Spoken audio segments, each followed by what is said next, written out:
Ghost Chapter 2, World Record for the Fastest Tryout Ever. At first I watched through the gate. I was going to keep moving, but then I saw that there were other people down closer to the track, hanging out, watching the practice, like mums and stuff. So I joined them. Well, I didn't sit with them, because that would have been weird, but I grabbed a seat on one of the other benches. My school didn't have a track team, not that I would have tried out for it if it did. I was more into basketball. That was my sport, even though I had never really played. Sometimes, on my walk home, I would stop at the court and see if I could get a pickup game. But no one ever picked me, mainly because the old heads didn't like running with kids my age. But I always had this feeling that if I could just get on, I'd be the next LeBron.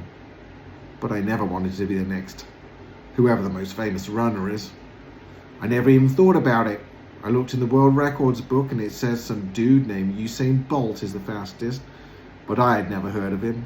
My dad never watched running on TV. Are there even any famous runners? Like seriously, I never heard of none, but judging from the way these kids were stretching and jumping around on the track, some of them probably had. Okay, let's get some high knees, the coach was commanding. He was short and bald, but I could tell that his balding didn't come from all his hair falling out. He was one of those guys who shaved it. Actually, he was one of those guys who shaved all the hair on his face, except his eyebrows, which wasn't a good look. He looked like a turtle with a chipped tooth, wearing a hoop earring and a black whistle around his neck. Up, up, up. There were boys and girls around my age, everybody dressed in shorts and t-shirts, holding their arms out in front of them, doing a jump march kind of thing, slapping their knees in their hands. Come on, Sonny! It's only the second day of practice and you're already slacking, the coach barked at the tallest boy out there. He was holding a clipboard and smacked it against his leg. Get him up! I sat with my feet spread apart so as I could spit the sunflower seeds on the ground between them. The salt was making me so thirsty, but I just couldn't stop eating them. On the track, the high knee things were followed by jumping jacks and some warm-up laps around the track, which seemed like a really bad idea to me. I mean, why would you run to warm up? You'd be tired before it's even time to race. Duh. Then all the runners gathered around the turtle-faced coach. Listen up, he said. If you're on this track, you've either been part of the defenders or you've been recruited to be part of the defenders. He was talking to them like they just joined the army or something. I'm sure you all know what that means, but in case you don't, it means that you are part of one of the best youth teams in our city. We are the people the top high schools come to for talent. And if you go to a good high school and do well on a good team, guess what? You might even get to go to college for free. Don't nobody go to college for free to run no races, I thought to myself, spitting a shell out. I hate when they get stuck on your tongue, so you gotta do that spit flick thing. So annoying. A weird looking kid. I can't really explain what he looked like. Well, let me just try. You know, I said Mr. Charles looked like James Brown if James Brown was white. Well, this kid looked like a white boy if a white boy was black. Wait, that doesn't make sense. Let me start over. His skin was white, like the color white, and his hair was light brown. But his face looked like a black person's. Like God forgot to put the brown in him. Wait, is that like Mr. Charles or not? Forget it. Anyway, the boy raised his hand. Yes, Lou, the coach said. Is it true you ran in the Olympics? The kid asked. Is it true that you didn't? The coach shot back, playing him out. The boy called Lou just stood there like he just got slapped in the face by one of Charlotte Lee's rubber ducks, like he didn't know what to do. Uh-huh, he stammered, not sure what to say. Don't worry about what I've done. Worry about what you can do. If you stick with me, I can get you there. The coach wiped spit from the corner of his mouth. Now, he said, looking at his roll sheet. Let's see what we can do with you newbies. Lou, Patina, Sonny, on the line. The three newbies hustled down to the other end of the track. Lou, you're up first. 100 meter on the whistle, the coach directed. The weird-looking dude, Lou, was decked out in the flyest gear. fresh Nike running shoes, and a full-body skin-tight suit, like a superhero. He wore a headband and a gold chain around his neck, and a diamond glinted in each ear. All the other runners stood off to the side as the coach put the whistle in his mouth. He held a stopwatch in his other hand. "Ready," he said through his teeth. Then came the short squeak, "Ba-deep," and Lou took off. It was quick. This kid was really fast. And when he got to the end of the straightaway, a woman who was sitting on the bench on the other side of the track jumped up and squealed and clapped like this dude was some kind of celebrity or something.